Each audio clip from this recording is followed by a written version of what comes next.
আসসালামু আলাইকুম, কেমন আছেন সবাই? আলহামদুলিল্লাহ আমি ভালো আছি। চলে আসলাম আপনাদের মাঝে আরো একটা নতুন ব্লগে। তো সবসময় তো আপনারা আমার কাজকর্মের ভিডিওগুলা দেখেন। কাজকর্মের পরে আমি কিভাবে নিজের একটু যত্ন নেই রাতের বেলা ঘুমানোর আগে কি করি সেটা তো আপনাদের সাথে শেয়ার করা হয় না। তো সেটা আপনাদের সাথে শেয়ার না করলে কি হয়? তো ভাবলাম যে আজকে আপনাদের সাথে একটু রাতের থেকে ব্লগটা শুরু করি। তো এইখানে আমি হচ্ছে রাতের বেলা ফ্রেশ হইছি। ফ্রেশ হয়ে এখন আমি চুলে তেল দিব। চুলের গোড়ায় এই যে ডাবর আমড়া হেয়ার অয়েলটা, এটা আমি চুলের গোড়ায় মাসাজ করব। করে তারপরে হচ্ছে চুল বেনি পাকায়া রাতে ঘুমায় থাকবো। কারণ আমি যেদিন হচ্ছে চুলে শ্যাম্পু করি, তারপরে হচ্ছে চুলে যেকোনো একটা হেয়ার প্যাক দেওয়ার ইচ্ছা থাকে, সেদিন আমি তার আগের দিন আমি চুলে এরকম করে তেল মাসাজ করি। আর আমি কিন্তু একেকবার একেক তেল দেই। এখন কিছুদিন যাবত ডাবর আমলা দিচ্ছি। তারপরে আবার প্যারাশুট হচ্ছে দেই। যখন আমি নারিকেল তেল দেই তখন আমি একটু গরম করে দেই তেলটা। তো আমি তেলটা এরকম একটা ছোট একটা কন্টেনারে ভরে তারপরে এই যে মাথা চোখা থাকে ওইটা দিয়ে পুরা গোড়ায় দেই। কারণ আমাকে তো চুলে তেল দেওয়ার মতো কেউ থাকে না। তো আমি নিজেই করি, এর জন্য ওইটা দিয়ে দিলে সুবিধা হয়। তারপরে এই যে এটা একটা মানে ব্রাশ, এটা দিয়ে চুলের গোড়ায় এভাবে মাসাজ করলে মানে তেলগুলা গোড়ায় চলে যায়। আর ভালো হয়, ভালো লাগে, এর জন্য এটা একটা আমি কিনে নিছি। তো এখন আমি চুল ২ ভাগ করে নিলাম। তারপরে এখন ২ সেকশনে আমি এই যে আগায় দিব। আর আমার চুল পড়তে অনেক অল্প হয়ে গেছে। আমার মাথায় অনেক ঘন চুল ছিল। এখানকার পানিতে আমার চুল পড়ে গেছে। এজন্য দেখেন আমি গোসল করে আসি কিন্তু চুল ভিজাই না। কেন? এই রিজন একটাই যে এখানকার পানি ভালো না। নিয়মিত যদি চুল ভিজাই তাহলে চুল আর একটাও পাওয়া যাবে না খুঁজে। তারপরও আমি চুলের অনেক যত্ন নেওয়ার চেষ্টা করি।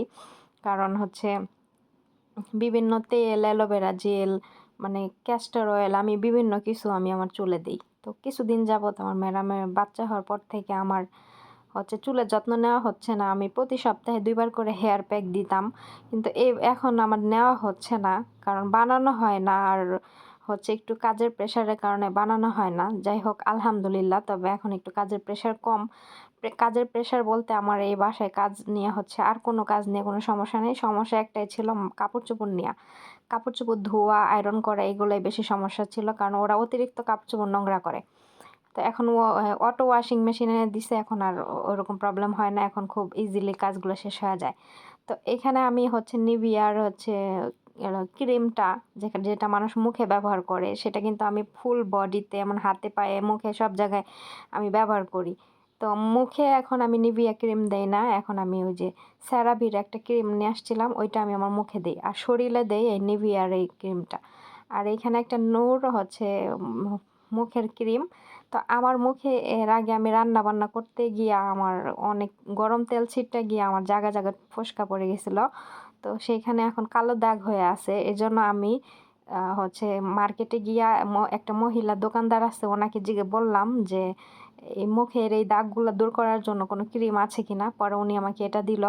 দেওয়ার পরে বলল যে এটা মুখের স্কিনটাকে ব্রাইটও করবে, আবার এই দাগগুলো চলে যাবে। তো ক্রিমটা আসলে অনেক ভালো। কয়েকদিন যাবত ব্যবহার করতেছি। কিছুটা মুখের পরিবর্তন দেখতে পারতেছি। তো ভালো, আমার মুখের সাথে এই ক্রিমটা ভালোই মানাইছে। তো এখন থেকে এইটাই ব্যবহার করব। বাংলাদেশে যাওয়ার সময় কয়েকটা কিনে নিয়ে আসবো। তারপরে এটা একটা ভ্যাসলিন লিপ বাম, তো এটা আমি একটু দিয়ে নিলাম। তো মোটামুটি আমার ঘুমানোর জন্য আমি প্রপারলি রেডি হয়ে গেছি। এখন আমি ঘুমায় যাব লাইট অফ করে। তো আপনাদের সাথে ঘুমানোর আগে একটু দুষ্টামি করতেছিলাম। আমার হচ্ছে আইপ্যাডটা আমি চার্জে দিয়েছিলাম। তো চার্জ হচ্ছে, আর মোবাইলে এখন দেখলাম কয়টা বাজে। তো আমার তো এই সময় আমি ঘুমায় পড়ি, 10টার আগে আমি ঘুমায় পড়ি। তো কম্বল আমি 2টা নেই। কেন? কারণ এসি ছাড়লে ঠান্ডা লাগে বেশি, এর জন্য। আবার এসি না ছাড়লে ঘুমও আসে না, এর জন্য কম্বল 2টা নেই। তারপরে এই তো আমি ঘুমাই গেলাম, আপনাদের সাথে একটু দুষ্টামি করলাম আর কি। তো পরের দিন আমি হচ্ছে দুপুরবেলা এই যে রান্না বসে দিয়েছি। এখানে আমি ভাত বসাইছি। আর এইখানে আমি হচ্ছে মুরগির মাংস রান্না করব। তো আজকে আমি মাকলুবা রান্না করব অনেকদিন পর। তো ভাবলাম যে আপনাদের সাথে মাকলুবা রান্নাটা শেয়ার করি। তো এখানে আমি সব রকমের মশলা দিয়া করতেছি। আচ্ছা, এবার আমি চপারের একটা রিভিউ দিই। যে আমার ম্যাডাম যে সালাদ কাটার চপার নিয়ে আসছে, তারপরে সবজি কাটার চপার নিয়ে আসছে, ওইটার রিভিউ দিই। এখন রিভিউ যদি দেই তাহলে আপনাদের হচ্ছে জানি না কে কি ভাববেন, তবে আমার মানে ব্যক্তিগত অপিনিয়ন আমি শেয়ার করি। আমার মনে হয় যে আপনি যদি হচ্ছে অযথা টাকা ওয়েস্ট না করতে চান, তাহলে এই চপার কিনেন না। কেন জানেন? কারণ এগুলাতে দেখায় যে কাজ ইজি, হ্যাঁ? এগুলা কাজ ইজি ঠিক আছে। কিন্তু বিশ্বাস করেন সবজি কাটা এখানে একদম গুঁড়া, গুঁড়া হয়ে যায়। এই ধরেন আমি এই যে ভেন্ডিগুলা দিলাম, ঠিক আছে? আমরা ভেন্ডি হাতে চাকু দিয়ে কাটলে কিন্তু গোল, গোল করে কেটে বের হবে, তাই না? কিন্তু এই চপারে দেওয়ার পরে ভেন্ডি কি হয় আমি আপনাদেরকে দেখাই। আমি কিন্তু এই প্রেসড বাটনটা কিন্তু হালকা, হালকা করে প্রেস করছি যাতে করে বেশি মিহিন না হয়। আমি কিন্তু দেখেন হালকা, হালকা আমি থামায়, থামায় হচ্ছে করব। তো আমি কারেন্টের লাইন অন না করেই করতেছিলাম। পরে কারেন্ট অন করলাম। দেখেন আমি একটু করলাম, আবার বন্ধ করলাম। আবার একটু করলাম, আবার বন্ধ করলাম। তো এভাবে আমি করে, করে এটা হচ্ছে করতেছিলাম, চপার করতেছিলাম। কিন্তু পরে খুলে দেখার পরে দেখি একদম গুঁড়া, গুঁড়া হয়ে গেছে ভেন্ডি। ধ্যাৎ এরকম মানে ভাজি খাইতে ভালো লাগে? এরকম ভেন্ডি থাকবে গোল, গোল আনাম, আনাম। তো ওইভাবে হয় নাই, দেখেন একদম মিহিন হয়ে গেছে। তো এই ভাজির অস্তিত্ব মনে করেন যে ভর্তা হয়ে যাবে এরকম অবস্থা। তো এই চপার অযথা কেউ কিনেন না পুরা। একটু কষ্ট হলেও হাত দিয়ে নিজের মন মতো সবজি কেটে নেন, এটাই সুন্দর। অযথা এই চপার কিনে টাকা পয়সা নষ্ট করবেন না। আর পেঁয়াজগুলা, পেঁয়াজের জন্য ঠিক আছে। পেঁয়াজটা যদি আপনারা বেশি কুচি, কুচি করতে চান তারপরে আমরা যেমন হাতে পেঁয়াজ লম্বা, লম্বা করে কুচি, কুচি করি না?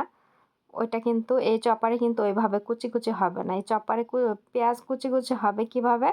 মানে একদম মানে যে কিমা যেমন করে না মাংসের কিমার মতো কুচি, কুচি হবে। তারপরে এই দেখেন আমার ভাজির চেহারা।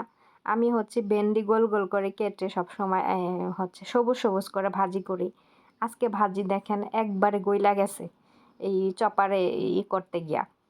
তো এইসব টপার কিনে আপুরা হচ্ছে কেউ টাকা পয়সা নষ্ট করেন না। হাত দিয়ে কাইটা ব্যবহার করেন, এটাই ভালো। আর সালাদ কাটার যেটা ওইটার কথা বলি, ওইটা শসাটা মনে করেন যে দেওয়ার পরে শসা একদম গলে পানি, পানি হয়ে যায়। সালাদ একটু ভালো হয় না। তো এগুলা আপনারা কিনেন না। আমি আমার রিভিউ দিলাম। আপনারা নিজের চোখেই তো দেখলেন যে কেমন হয়ে যায়। ঠিক আছে? তো তারপরে এখানে আমি হচ্ছে বেগুনগুলা ভাইজা নিব। আমি এক, এক করে সব সবজিগুলা ভাজবো। ওইদিকে তো মুরগির মাংস আমি বসায় দিছি। তারপরে এই যে আলুগুলাও আমি এক, এক করে উল্টায়া দিচ্ছি। আলুগুলাও ভাইজা নিতেছি। মানে আমি এগুলা ভাইজা আবার হচ্ছে মুরগির মাংস এগুলো সব ভাইজা তারপরে হচ্ছে আবার রান্না সবজি তারপর মাংস সবকিছু একসাথে দিয়ে উপরে আবার ভাত দিয়ে দমে বসে রাখবো। এই হচ্ছে ব্লেন্ডারের চপারগুলা যে আছে এগুলা হয়তো আমার ম্যাডামে এনে দিয়েছে আমার কাজগুলাকে সহজ করার জন্য। কিন্তু এগুলাতে আসলে কোনো কিছুই হয় না। আপনি যদি সবজি দেন একবারে মানে ভর্তা, ভর্তা হইয়া মানে বের হবে। ঠিক আছে? আমরা যেমন হচ্ছে মাংসতে আলু কাইটা দেই একটু বড়, বড়। ওইরকম হবে না। তরকারি রান্না করলে আলুটা কিন্তু একটু বড়, বড় করে কেটে দিই। ওইরকম হইয়া কিন্তু কাটা হবে না। হবে কি? একবারে গুঁড়া, গুঁড়া হইয়া ভর্তা হইয়া যাবে। ঠিক আছে? তো ওইরকম সবজি দিয়ে কি তরকারি রান্না করা যায়?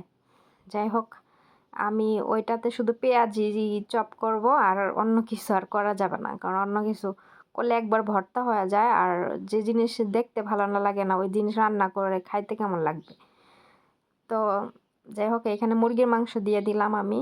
এখন মুরগির মাংসটা কিছুক্ষণ আমি কষাই নিব চুলার মধ্যে। দেওয়ার পর তারপরে হচ্ছে আমি উপরে যে সবজিগুলো ভাজছি এগুলো দিয়ে দিব।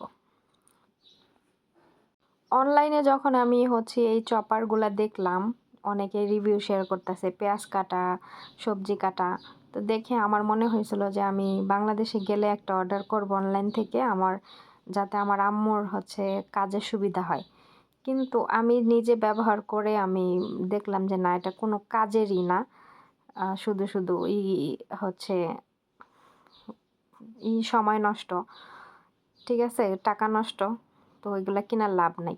যেমন আলুটা যদি আপনার লম্বা, লম্বা করে ভাজি করি কুচি, কুচি করে ওইটা কিন্তু ওইভাবে কুচি, কুচি হবে না। ওইটা একবারে গুঁড়া, গুঁড়া ভর্তা, ভর্তা হয়ে বের হবে আলু। আমি আপনাদের সাথে পরে আবার আলু কুচি করে দেখাবো না কেমন হয়। তাহলে তো আপনারা বুঝবেন। ঠিক আছে? তো হচ্ছে যাই হোক এখানে আমি উপরে বেগুন, আলু সব এগুলা দিয়ে দিলাম। দিয়ে কিছুক্ষণ আমি কষায়া মানে রান্না করে তারপরে হচ্ছে আমি পানিটা একটু শুকায় আসলে আমি এখানে উপরে ভাত ঢাইলা তারপরে দমে বসায় রাখবো। আজকে হচ্ছে রবিবার, আজকে সালোনা রান্না করার কথা ছিল। মানে ম্যাডামের মেয়েরা আমাকে বলে দিছে যে বৃহস্পতিবার আর রবিবার সালোনা রান্না করতে। তো আমি আজকে সালোনা রান্না করি নাই, কারণ আমার আবার কফিলে সকালে বলে গেছে যে উনি মাগলুবা খাবে। তো এজন্য আর সালোনা রান্না করা হয় নাই। তো এদিকে রান্না বসাই দিয়ে আমি আমার কফিলের জন্য একটা ডেটক্স মানে জুস বানাইতেছিলাম ডায়েটের। তো একবার বানাই দিছি, এখন কয়েকদিন পর পরই ডায়েট যখন শুরু করে তখন আমাকে বলে এটা বানাই দিতে। তো এখানে আমি শসা, তারপরে পুদিনা পাতা, হচ্ছে আদা, এগুলা হচ্ছে ব্লেন্ডার করে ছাইকা নিছি। নেওয়ার পরে এখানে আমি 2টা লেবু নিছি বড় বড়। তো লেবুগুলো আমি রস করে এটার ভিতরে দিব। তারপরে সামান্য পরিমাণে হচ্ছে লবণ দিব। লবণ দিলে আর কি পাঞ্ছা পাঞ্ছা একটা ভাব থাকে, ওইটা চলে যায়, ভালো লাগে খেতে। আর হচ্ছে একটু ও দিব হলুদের গুঁড়া। তো এইভাবে হচ্ছে আমি এর আগে বানাই দিছিলাম। তো উনি খাইয়া অনেক ভালো রেজাল্ট পাইছে। তারপরে আমাকে যখন থেকে ডায়েট শুরু করে তখনই এরকম করে।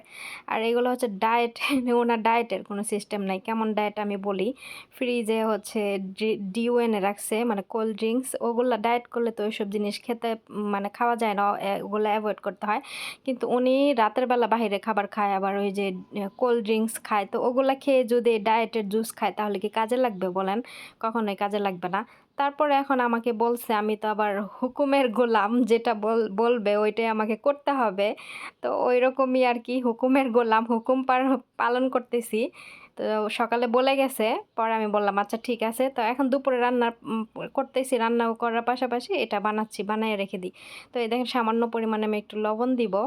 লবণ দেওয়ার পরে একটু হলুদের গুঁড়া দিব, তাহলেই হচ্ছে আমার এটা কমপ্লিট হয়ে যাবে। আর আমি কিছু অল্প একটু শসা গোল গোল করে কাইটা দিছি এই ইয়ের ভিতর, জুসের মধ্যে। তারপরে হচ্ছে ফ্রিজে রেখে দিব। উনি প্রতিদিন সকালে খাবে, নাহলে রাতে খাবে, যে কোনো এক টাইম আর কি খাবে। তো এই যে আমার মিক্স করা হয়ে গেছে, এখন আমি একটু চেক করে দেখি যে কেমন হয়েছে। তো আমার মনে হচ্ছিল যে আর একটু লেবুর রস দরকার। তো এখানে হচ্ছে লেবুর রসের যে বোতলটা আছে, তো ওইটা দিয়ে আমি একটু দিলাম। দেওয়ার পরে এখন আবার পারফেক্টভাবে হয়ে গেছে। তো আমার হচ্ছে আমি হচ্ছে এখন থেকে রাতে ভিডিও এডিটিং করব, কারণ রাতে মনে ছিল না ভিডিও এডিটিং করার জন্য। সকাল থেকে অনেক কাজ করছি, করার পরে সময় পাই নাই। তো এখন হচ্ছে রান্না বান্না শেষ করে এসে তাদের ভিডিওটা এডিটিং করতেছি। আবার ওদিকে কাপড় চোপড় মেশিনে দিছি, ওদিকে ধোয়া হচ্ছে, আর একটু পরেই হচ্ছে ও হয়ে যাবে। তারপরে হচ্ছে আমার ডেটক্স ওয়াটার বানানো শেষ, এখন আমি সালাদ বানাই নিচ্ছি। এখন এখানে আমি খাস পাতা, মানে সালাদ পাতা, আমি আবার যেটা আরবিতে বলি ওইটা বাংলাতে বোঝায় দেই, কারণ আমার আপুরা আমার বাংলাদেশে থাকে। তো ওই আপুরা হচ্ছে আমার আরবি কথা হয়তো না বুঝতে পারে, এর জন্য আমি আবার বাংলায় বুঝাই দিই। তো আমি শসা বানানোর এই যে সালাদ বানানোর যে দেখেন কথা উল্টাপাল্টা হয়ে যাইতেছে। শসা বানানোর, সালাদ বানানোর কি বলতেছি না বলতেছি নিজেও জানি না। আপুরা হচ্ছে কেউ কেউ ভুলভ্রান্তি ক্ষমা দৃষ্টিতে দেখবেন। তো যাই হোক, এখানে যে সালাদ বানানোর যে চপার মেশিনটা, ওইটাতে আমি আজকে সালাদ বানাই নাই, কারণ ওইটাতে সালাদ বানাইলে সালাদের চেহারা আর চেহারা থাকে না। আমাকে একটা আপু কমেন্ট করছেন, যে আপু হচ্ছে আমার নিয়মিত ভিডিও দেখে, খুব সুন্দর সুন্দর আপুর কমেন্ট করে। তো আপু নাম লেখা নাই, ইউজার আর কি কি জানি লেখা, যাই হোক। আপু লেখছে যে তুমি এই চপারে কখনো সালাদ বানাও না, কারণ এই চপারে সালাদ বানাইলে শসা পানি পানি হয়ে যায়। তো আসলে আপু একদম ঠিক কথাই বলছে। আমি 2 দিন বানাইছি, সালাদের চেহারা হচ্ছে একদম চেহারা ছিল না। তো এই জন্য আজকে আর ওই চপারে বানাই নেই, ভাবলাম আমি হাতেই কাটি। তো আপনারা, আমি কথা এক ভিডিওতে অনেকবার এই চপারের রিভিউ দিছি, আর আবারও দিচ্ছি, এই চপার কেউ কিনেন না, হুদাই টাকা নষ্ট, টাইম নষ্ট। তো এখানে আমার মাগলুবা রান্না শেষ, বড় একটা সেনিয়েতে বাইরে দিলাম, দেখেন মাশাল্লাহ।